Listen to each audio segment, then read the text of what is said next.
Thank you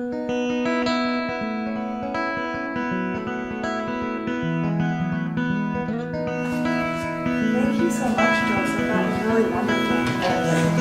And I want to thank Anne and the Rockingham Public Library for the invitation tonight. And before I start, I'm going to talk about a project that I did in 2009. I just want to acknowledge that I did not do it alone. I did it with the photographer Kurt Torgrosa. You'll be seeing a lot of his photos in here, and also a lot of support from my brother who did all the metal work for me, because I'm not a very good welder. And so I'm just going to start with a little sort of mention about why we're here, Agent Orange. So here we go. During the Vietnam War, the United States used an estimated 12 million gallons of the herbicide Agent Orange to defoliate the landscape and contaminate food sources. Agent Orange contains high levels of dioxin, a carcinogenic and mutagenic chemical that has continued to alter the minds and bodies of generations of Vietnamese people. My work focuses on members of the second and third generation of victims. Using life-molding techniques, I created sculptures during a 4-month trip to Vietnam to document visually and physically the long-term consequences of chemical warfare. My activity as a documentary sculptor emerged from my own narrative as a daughter of a disabled Vietnam veteran who died of Agent Orange-related cancer. I see this work as a call to action and believe that art can effectively contribute to the discourse on war and conflict.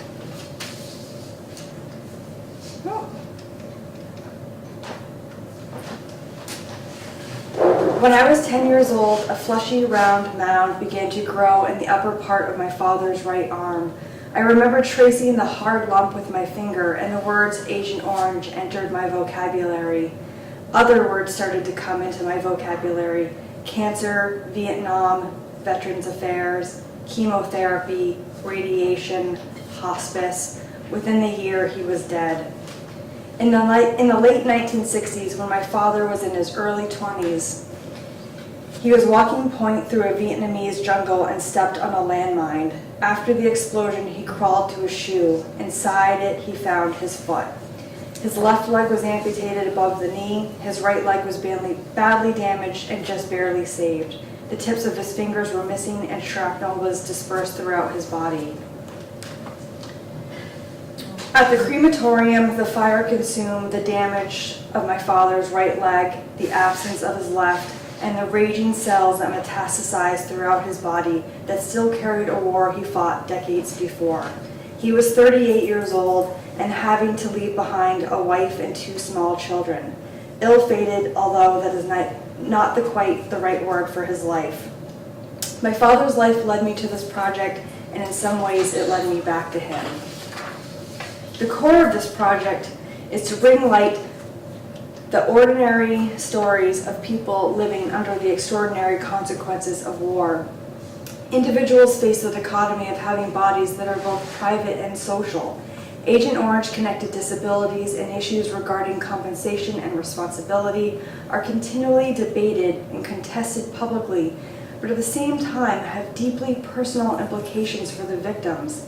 The intellectual and creative work of this project is an attempt to integrate all these elements into a piece that avoids exploitation of individuals while engaging viewers and challenge them to make a more profoundly informed connection.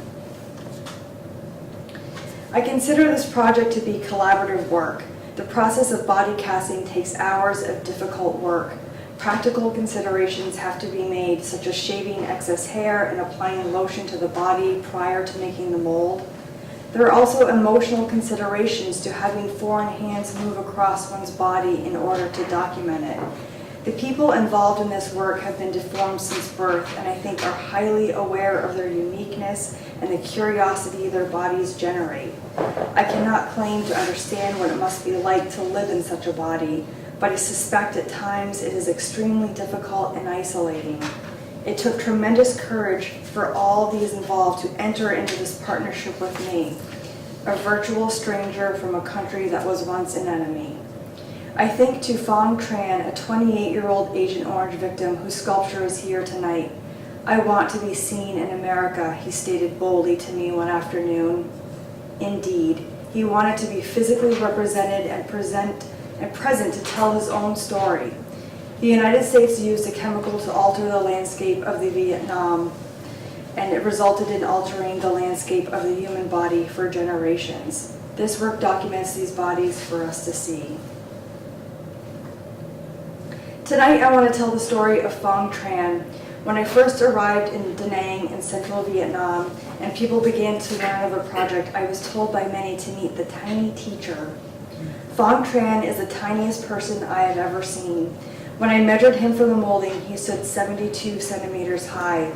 He teaches at the Vo-Tech Center for others with disabilities and has a presence in any room he enters. Phang grew up in a rural, poor village outside of Da Nang. In his early 20s, he did a remarkable thing. He moved to Ho Chi Minh City to attend trade school. Ho Chi Minh City is an unforgiving city of 12 million. The traffic alone, considered the worst in Asia, is a daily intense battle, and I often felt overwhelmed. Phang negotiated the city for years. I think that is a testament to his perseverance and character. He found ways to adapt to not being able to step onto a public bus or reach a light switch, the daily routines we take for granted. After he completed his program, he moved to Da Nang to teach at the center and pass his knowledge along. We made the mold of Phang in his home. He lived in a garage, one large room with concrete walls and floor. Half the room he used to fix motorbikes to make extra money. The other half held his bed, a small side table with a comb, a gold cross on a chain, and a television that got one snowy channel. The room smelled of gas and diesel from the bikes. He sat on a stool in the middle of the room, and we passed around his small lamp as the sun went down, and we began to make way around his body. I hesitated the first time I touched his chest. Protruding from it was a bony mass. I looked up and his eyes were closed. He spent much of the time molding like that, except to occasionally answer questions from the crowd that gathered in the doorway to watch, and from me asking if he wanted a break, to which he always answered no. At the end he said, "I just want to be seen." Here are some words from an oral history interview I did with him in 2009. "I will tell you what I know. I was born and raised in Quang Nam province. My parents are still living there. Both of them turned 66 years old, very old. Together my parents have 6 children. 2 were affected by Agent Orange. My younger sister is as tall as I am, but both her legs were amputated. She has to move around with crutches. We're different from midgets. Midgets function normally. They just do not develop fully in height. As for me, some parts do not develop in the right position, and some parts swell up too much. For example, my chest and legs are not straight. Doctors said that I was impacted by Agent Orange as a fetus, that I had developed this way. When I was mature enough, my dad and his comrades often told me stories. When they were soldiers and marching through the forest, they picked up leaves and fruit in the forest to keep them alive. One day they entered the forest and saw that all the trees were dead. They had to keep moving for the next few days without food and water before they arrived at the next forest. My dad didn't know what had happened. When he came back from the war, my parents gave birth to me. He thought it was retribution from his past life. When the second child was born with a disability, he began to wonder. My dad brought me to lots of hospitals and was told by the doctors it was the Agent Orange and could not be cured. I was so hopeless when I first found out. I heard that Agent Orange would destroy me, and I imagined that it would be terrible. My strength is failing me. I have fears. I am a human being who has hopes and dreams like any other. I do hope to have a family. However, to think about my future children, my children might be affected as well. I wish scientists could tell me how many generations this Agent Orange will affect, or if there's any cure to it. I will only think about a family if I know for sure my children will not be affected like I was. I heard that chemical companies do not acknowledge the case from Vietnam filed against them. I personally do not care who wins or loses in this lawsuit. As for myself, I know that I'm affected because of the very Agent Orange that the U.S. government sprayed during the war. I know that American soldiers are also affected. I know the American government provides support for victims of Agent Orange. I think it's only fair that they compensate us, Vietnamese, who are living with Agent Orange now. I wish that the American government would give us enough money to cover our medical expenses, help us know how much time we've got or what hidden side effects that we're not aware of. I know that many other Vietnamese suffer even more dire consequences than I do, like those who are completely paralyzed. I'm still luckier than many people. I have to be realistic. I think those people want to hide and deny that they have a disability, but not me. I accept the fact that I'm a victim of Agent Orange and hence disabled. Like those earthquakes that often cause regrettable consequences, this Agent Orange poisons many generations. What we should do now is fight for our justice in our own way. What I want to say is that we need to believe in our own victories in life. Justice to me is not about winning, but more like a balance of fairness for people. I couldn't have said that better. So this evening I brought 3 sculptures that I molded and then cast from Vietnam. I made a total of 9 when I was there, and I just want to take a minute to show a couple photographs of the ones that aren't here tonight. So that is the Dang family.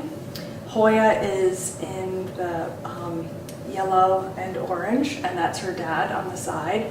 And we decided to work with them to show an intergenerational connection between Agent Orange, because you can't quite see from this picture, but they have extremely deformed feet in very similar ways. Well, I'll show you a sculpture. This is us. So body casting is when you take basically like a material that's like yogurt when it first starts out, you apply it to the body, and within 7 minutes it cures to like a plasticky type of material, and then it creates, as you can see, an exact replica of what you've put on it. We ended up doing this in their yard. We didn't have translators with us that day because everyone was busy, so we did a lot of thumbs up and a lot of thumbs down. We had a great, we were probably there for about 12 hours, or probably for about 3 days, 12-hour days, and we had a great time, even though we had a really big language barrier gap. And that was a lot of neighborhood kids decided to come over. I just wanted to mention, because we helped unwrap some of these, that every little detail, if you come up, every little line on the person's hand, or it's so amazing. Yeah, it's a really amazing material that captures that. Yeah, so that's what the finished piece looks like, and those are details of the feet. I didn't bring those tonight. This is Niet. I met him there are places called Peace Villages. We went to Tudu Hospital, which is a really famous and hospital in Ho Chi Minh City. It has a huge Agent Orange wing. Many people go there and take photographs. We went there. We realized we weren't going to be able to do any of the work we wanted to do because it was just too public and too controlled by the government. But someone was there, and an administrator, and pulled us aside and said, show up tomorrow with your stuff at 8 o'clock. And we just sort of thought, well, we better show up at 8 o'clock with our stuff, and we did. We got into a cab. We drove about 2 hours outside of a place called Cu Chi to this location. We arrived. There were a group of people waiting for us.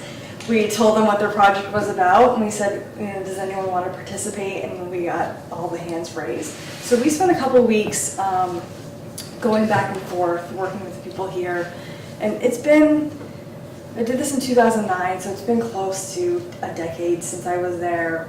And as I was preparing for this, I just sort of thought, looking at Niet in this picture, he was always so happy through the entire process. And when it came to the oral history interview portion, about 30 seconds into it, he just burst into tears. And it was just such a difficult time for us to be there, because under all that sort of facade of happiness is a real profound sadness. Did you say Cu Chi? Yeah. Northwest of Saigon? Well, yeah, the Cu Chi tunnels. A lot of people know them because there was a whole tunnel system where people lived. We never really were sure where we were going. We would just sort of get in a car and arrive at a place, and not sure like how we got there or how we were going to get back. So that's his piece, and you can tell he has a really contorted back and just really extremely disabled legs, which made it very difficult for him to walk. This is Lope, a very typical 16-year-old. We really didn't get to know him much before he just one day popped into our chair and was like, I have dinosaur hands and feet, do me. And he listened to rap music pretty much the whole time, and I think was disappointed that we knew nothing about rap music, even though we were from America. But, you know, just always really sort of a happy, really sort of regular teenager. And this is Loy, who was at the end. We met him, he grew up in Tudu Hospital, which I mentioned was the very famous hospital in Ho Chi Minh City, and we met him there. He had actually left the hospital, he was living independently. He was a designer for fabric for traditional Vietnamese clothing. He happened to stop by to see a friend. We exchanged information, we met with him later, we got to see his apartment, and then met his family and friends.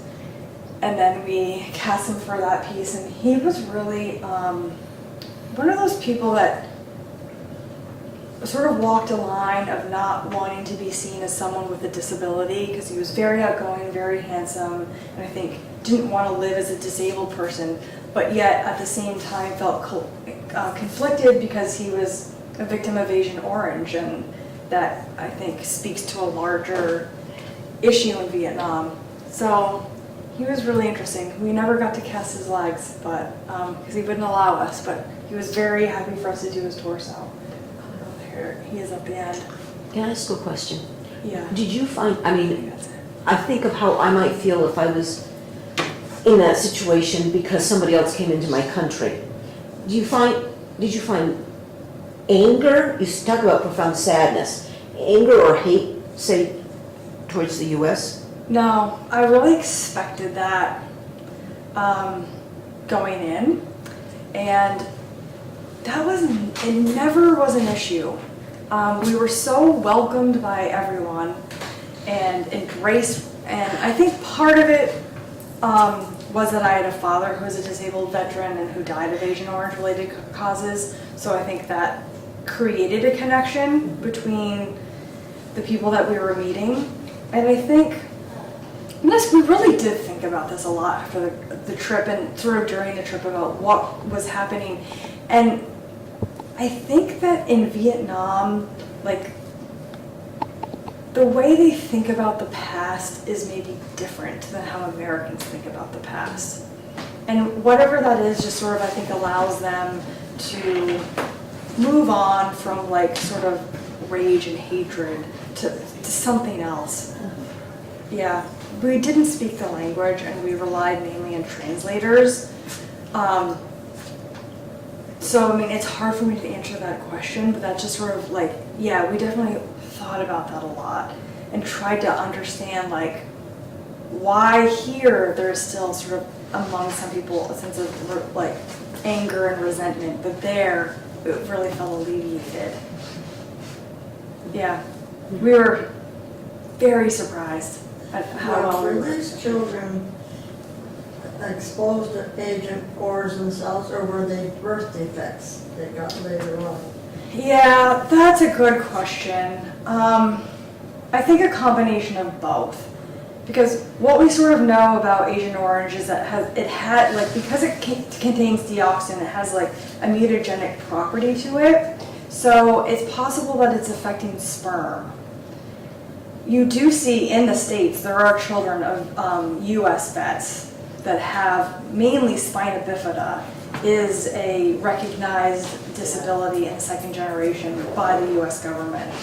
I think it's a combination of the genetic part of that, and also we were in Da Nang and there was a big Agent Orange spill around the Da Nang airport, and we met a lot of people. I don't know how to make this go back, but you could see in one of these that I showed like a a young man on a bed. And around that area, where there's probably still a lot of contamination, it felt like Groundhog Day. Because we would walk in, we would meet a mother who was, older. She would then lead us into a room with a bed or a small cot, and there would be, a son or a daughter there, so disabled they weren't able to communicate or able to move. They really had pretzel bodies, and it felt like we were just going to house after house after house and seeing that. And I think it's because of the location, and it was more first-hand exposure than probably genetic. Yeah. So did you plan this project and this trip yourself, or did you do it through an agency? You kind of just planned it yourself and kind of winged it and went in? Pretty much. Yeah. That's probably the best way to do it anyway. But. Yeah. At the time I was a student at Dartmouth. I was a graduate student.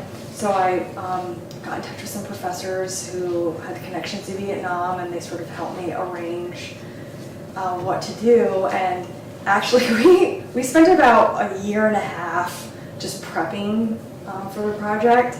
Made tons and tons of connections. We got there, and then we could not get any of those connections, like to help or even return phone calls. We could put in a lot of work, and for whatever reason, just people weren't there, or they weren't responsive, or they weren't sort of able to help us. And then we put out a call to a former Fulbright scholar that had done stuff in America as an exchange, and we happened to sort of meet through someone. And she then put out a call and had a huge connection, and within the day, her friends just sort of stepped up, and we got 4 translators that traveled with us all over the country. They introduced us to all of their friends. So we were pretty lucky, but out of the 4 months we were there, it took a month and a half before we did anything.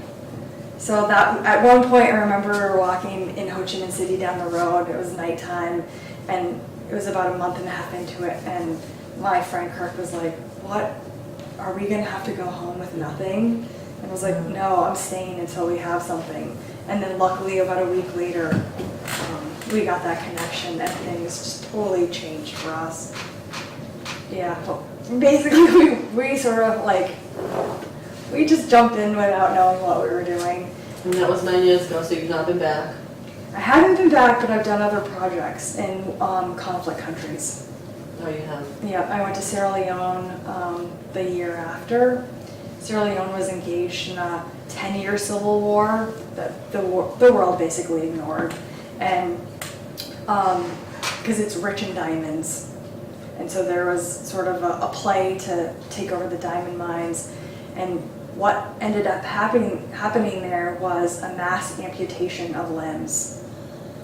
So they would Sierra Leone is very much, they do have a main city called Freetown, but a lot of people just live in smaller villages. And so the RUF, which was basically a rebel group, went into towns and they would do bush amputations. And we're talking about thousands and thousands of people. There were no hospitals. There was one hospital at the time, and they went in and they poked the eyes out of all the doctors and nurses. So there was basically no medical care at that point. So my partner, Kirk, and I went back, and we have a series that we did on amputations. We did about 100 people with amputations, and usually what they did, you either got a short sleeve or a long sleeve. And a short sleeve was an amputation here, and a long sleeve was an amputation here. Sometimes they did amputations of the legs. We met a lot of people. The most heartbreaking was double amputation, so they had no hands. And that is still one of the poorest countries in the entire world. And there is no health care and there is no help for those people. So sort of, this was about 30, 40 years after the war, and then we were in a conflict country about 10 years after, and there was just a tremendous difference. And that was a really hard project to get over. I can imagine that. Yeah, so yeah, we did that project, and it's sort of still in the works, but we cast about half of it so far. Yeah. been rough. And we think we have it rough. I'm gonna go home and tell my children. You know, they think they have it so rough. Bring trash out takes 3 seconds. Oh, yeah. Yeah. Terrible. Do I have to? They have to do that. Yep.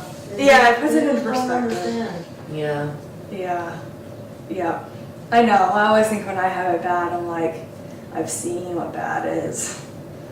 And I have to always remember that. I mean, even like, I had the Xfinity guy came to my house today, and he grew up in Africa, and he's from Charlestown, I know his family is, but that's what he said, he saw all, you know, they have no running water, they live in these little, you know, that it's, you don't realize what, and this is even, Yeah. that's bad enough to live like that, but to live like this from human consequences, and even like all the amputees, I don't, I just don't. Yeah. Yeah, in Freetown in Sierra Leone, we were mainly there. There was electricity maybe a couple days out of the week, and the rest of the time the city was dark. The water that you had to use was and we're talking about their biggest city, was a well, a community well that people would go fill buckets up and take back to their home. Like, there were not showers. Like, we took bucket showers the entire time. And it's really hot. Like, Vietnam was a very warm country, but Sierra Leone was at times unbearably hot. Like, I could not believe a place could get so scorching. And did you research that before you went?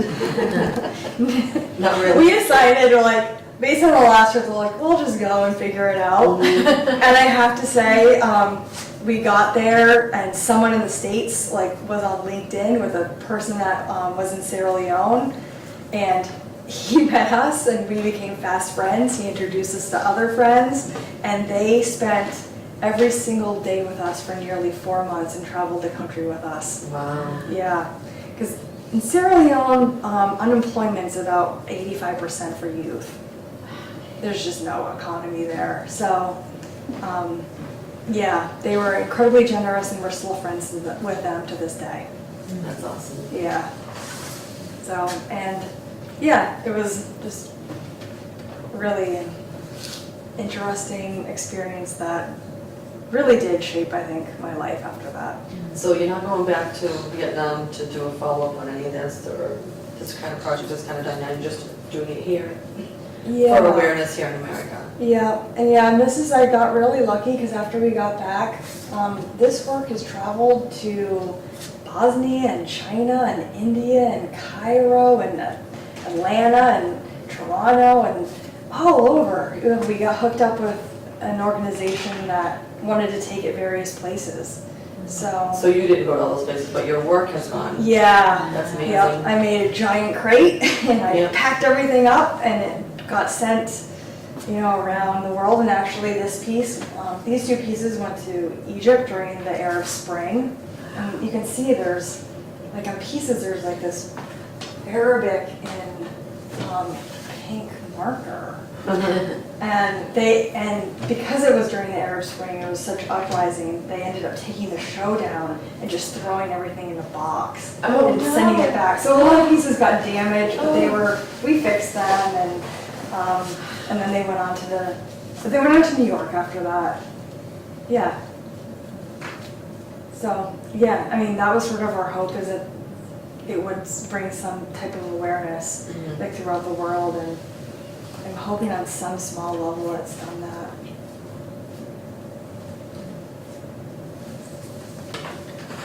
Do these children get any help as they're growing up, or they're just left with these disabilities? Pretty much just left with these disabilities. I was talking to Susan Hammond, who runs an organization. She goes quite a bit to Vietnam, and she said some things are improving. There are some centers that house people with the severe disabilities. The one issue that came up while we were there, and it really stuck with me, is when we were going to house after house, we'd find, the mother who was, maybe in their 60s at that point or older, and then these children, is when the parents die, who is going to take care of the children that cannot communicate, cannot walk? And we saw so many of them, and that was a really, I think, important issue that like came up during that trip, because it is going to be an issue, because you're going to have a generation of people that can't take good care of themselves, and Vietnam is just extremely poor. So what does happen, and I doubt the government's going to really intercede. Like we saw a little bit of that, but not a lot. Yeah, so I think it's going to be a really tough situation. Do you have any idea what percentage of the population is affected? Oh, I think at one point I did. That's okay. Yeah. I can't, yeah. You probably could Google it now and Yeah. figure out what it is. Yeah. I mean, I think because that's always the issue, like, you know, what's an Asian Orange disability and what's just a disability that just happens with the absence of Asian Orange. I think it's really hard to parse that out, but maybe you don't need to, because maybe you just take care of everybody. Yeah. And You know, in this country, we have, for the most part, a different situation. You said there are some children who are born with disabilities. But like, you know, like my husband never knows when Agent Orange might strike. You just don't know. At any time it could strike. We were at the Rutland Fair, and there was a man in a wheelchair breathing. He looked like he was on his last legs. And he was with the Army talking about it. And I said, you know, when did you become ill? He said 6 months ago. I said, hold the fort, 6 months ago. I mean, he looked like he had this for 25 years. I mean, and that's what these guys are living with. It's You terrible. know, my husband's always going to the VA because, you know, you never can tell if you see something on your skin or whatever, which you did. yeah. Yeah. But that's what they, you know, they all live with that. Yeah. In both countries. I just wanted to mention that I think I read some articles about, you know, your work, and Sue Hammond was commenting on how she was discouraging you from doing this. She said, you know, people aren't going to let you into their homes and spend all this time with you, you know, Yeah. and she was familiar with some of the families of, you know, people with these disabilities, and you just won their heart over, it sounded like. Yeah, And it's you funny, really- when I saw her, I remember she was the first person that I met. She's like, I think it's going to be impossible. Yeah, so it's And amazing. yeah, I remember that. I was like, I can't have it be impossible. I have to do it. And we did it. And the thing is, I had never done body casting before. Oh. So that was the other challenge. I hope you practiced it before you left. You know what? Yeah, it is crazy that I sort of was literally walking down the street and I was like, I'm gonna go to Vietnam. Like, this vision arrived whole. I will go to Vietnam, I'm going to make life molds and bring them back and do a series of sculptures. And then I was like, I don't know how to do that. So I Googled, and one of the most prolific and renowned body casters in the country lives in St. Albans, and he gives workshops. Wow. So my friends and I went there, and we spent like, I think 2 days there learning how to do this process with him, and he was like, I've never done this outside of like a studio. And I was like, well, we're taking this in the 90-degree weather. And he was like, good luck. So we did them all, and we got back with them, and we weren't sure if they were going to be usable. And he had a look, and he's like, they're perfect. Oh. So it worked out. Wow. And the reason they're partials, because I do get that question a lot, is because this is an extremely hard process on like a non-disabled body, like someone who can stand and move freely and easily. So we did, you know, because it is a project about the long-term consequences of, you know, Agent Orange in the body. So we wanted to highlight the disabilities that happen because of that. The reason we didn't do a full body mold is because it would have just been too taxing on the individuals to do that. So that's why we did these partial sculptures. But hopefully people can see the whole of it. Well, they're amazing. Thank you. Thanks. I think you did a great job. Thank you.